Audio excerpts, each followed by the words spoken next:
You walk into a supermarket. Bright lights. Clean shelves. You pick up a block of British cheddar cheese. The packaging screams, rich, creamy, traditional, 100 British. You take it home. You slice it. You taste it. And suddenly, you realize something is very wrong. No sharpness. No depth. No real cheddar flavor. Just rubbery texture, fake creaminess, and disappointment. Today, we are exposing the ugly truth behind UK supermarket cheddar cheese, the kind that looks premium but tastes cheap, processed, and lifeless. This is the story of 9 worst UK cheddar cheese brands that are a complete disgrace. And trust me, most people buy these every single week without knowing what they are really eating. Section 1. What real cheddar cheese should taste like. Before we expose the worst, you need to understand what real cheddar cheese actually is. Authentic cheddar cheese should have a sharp, tangy bite, a crumbly yet creamy texture, a deep, nutty flavor that develops over time, a long aging process, not shortcuts. Real cheddar changes as it ages. It becomes stronger, sharper, more complex. But here's the problem. Most cheddar sold today is not made with patience. It's made with speed, cost-cutting, and mass production in mind. And that's where everything goes wrong. Section 2. How UK cheddar cheese lost its soul. Once upon a time, cheddar was simple. Milk, salt, thyme. But modern food factories changed the game. To increase profits, many brands now use short aging times, texture modifiers, artificial flavor enhancers, excess moisture to increase weight, ultra-fast processing. The result? Cheese that looks like cheddar but tastes like plastic sadness. And the worst part? Consumers are never told the full truth. Section 3. The hidden ingredient problem. Pick up most cheap cheddar blocks in the UK and read carefully. You'll often find stabilizers, acidity regulators, preservatives, modified milk proteins. These ingredients are not there for flavor. They are there for shelf life, profit, and speed. Real cheddar does not need tricks. Yet many popular brands rely on them to prevent crumbling, keep texture uniform, mask poor quality milk. This is where quality dies. Section 4. WHY supermarkets push bad cheddar. Here's a hard truth. Supermarkets don't care about best cheese. They care about best margins. Cheap cheddar sells because it melts evenly, it looks smooth, it's cheap to produce, it lasts longer on shelves. Flavor becomes secondary.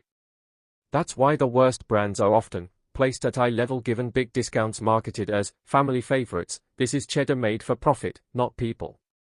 Section 5. How bad cheddar affects your food. Bad cheddar doesn't just ruin cheese boards.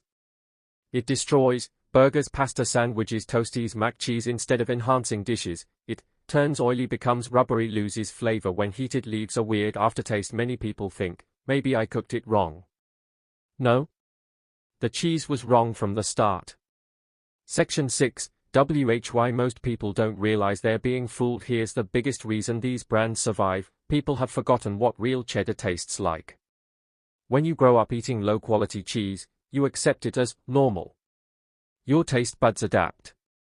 Your expectations drop. And brands take advantage of that. They sell mediocrity as tradition.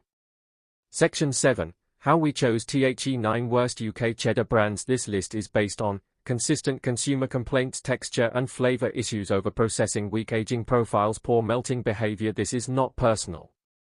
This is about quality versus reality.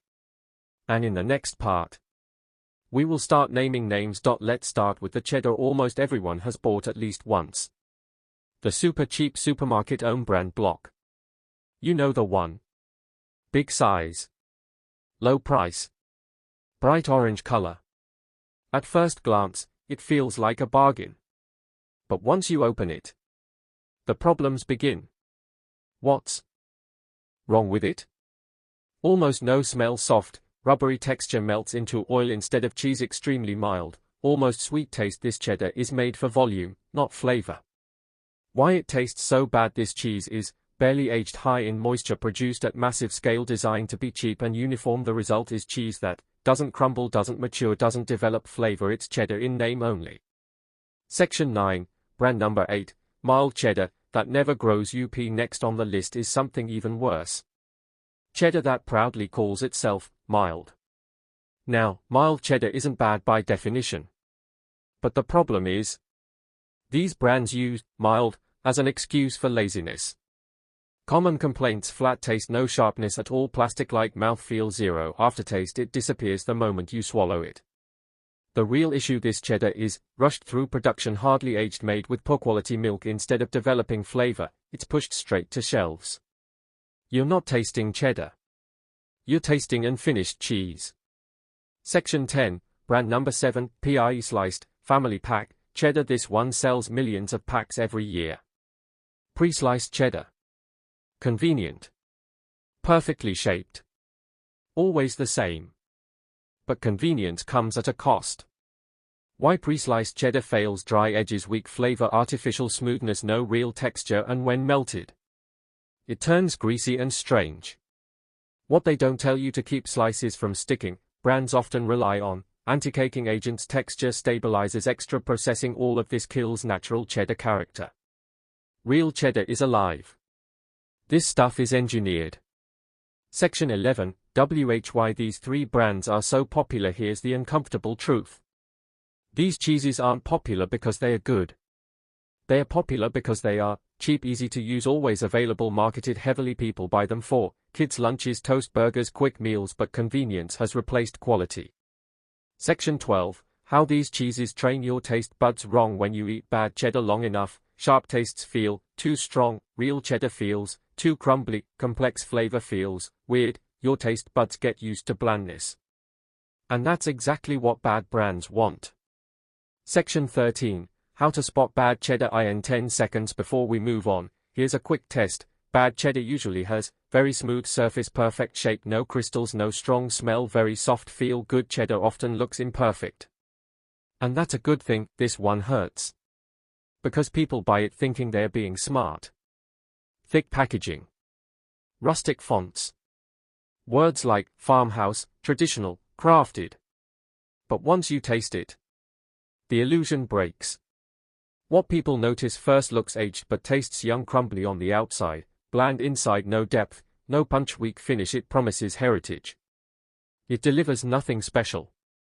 The truth behind the label: many of these premium cheddars are factory-made, artificially styled to look mature, barely aged longer than budget cheese. It's marketing, not mastery. Section 15, brand number 5, the extra mature cheese that isn't. Now let's talk about one of the biggest lies in supermarkets. Extra mature cheddar. Sounds bold. Sounds strong. But for many brands, it's just regular cheddar with attitude. Why it fails: sharp smell but flat taste, acidic bite without richness, no lingering flavor, crumbles the wrong way. Instead of deep maturity, you get harshness. How they fake maturity: some brands rely on acid adjustments, flavor boosting techniques, fast aging methods. True maturity takes time. You can't rush cheddar. Section 16, brand number 4, low-fat cheddar that should not exist. Let's be honest. Low-fat cheddar is a crime against needs fat. Remove the fat, you remove the soul. What happens when fat is removed? To compensate, brands add stabilizers, fillers, texture enhancers. So instead of natural cheese, you're eating processed compromise. Section 17, why price no longer means quality. This is where many people feel betrayed. Because some of these bad cheddars are not cheap. They sit in the finest section. They cost more. But price doesn't guarantee aging time, milk quality, craftsmanship. You're paying for branding, not flavor. Section 18, how supermarkets create fake trust. Here's how they win you over. British flags on packaging, farm imagery, words like heritage and since 18, but very few shoppers check aging, duration, production scale, ingredient simplicity, and supermarkets know this.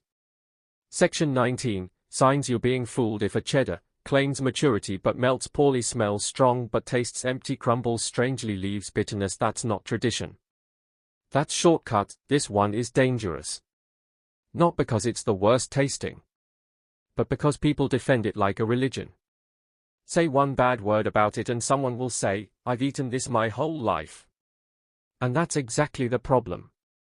Why it made the list: extremely consistent, unboring, smooth, engineered texture, no surprise, no evolution, tastes the same every single time. Real cheddar should change. This one is frozen in time. What's really going on? This cheese is mass-produced on an industrial scale, designed to offend nobody, made for sandwiches, not savoring. It's not terrible, but it's soulless. Section 21. Why people confuse familiar with good. Here's a psychological trick. When something is familiar, our brain labels it as safe and good. So when people taste real, aged cheddar, they say, too strong, too crumbly, too sharp. That's not a flaw. That's real cheese. Section 22. Brand number 2, the most disappointing, traditional cheddar. This one hurts the most, because it pretends to represent British cheese heritage. Thick, waxy packaging. Old-style fonts. Words like original, since 18. But inside? A letdown. Why it fails so badly? Overly dry texture, sharp smell, but weak taste, crumbles into dust, no creamy balance. It's cheddar trying too hard. The real issue, instead of aging naturally, it feels forced. Like a shortcut to maturity without patience.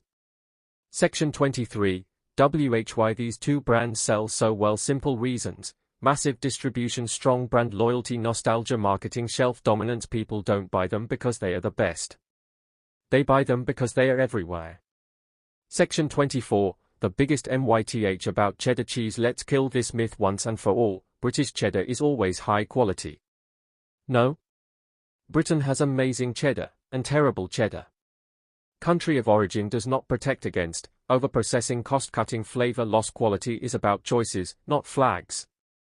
Section 25. What bad cheddar has in common? Almost all bad cheddars share these traits: over smooth surface, predictable taste, weak aroma, poor melting behavior. They are designed to be forgettable.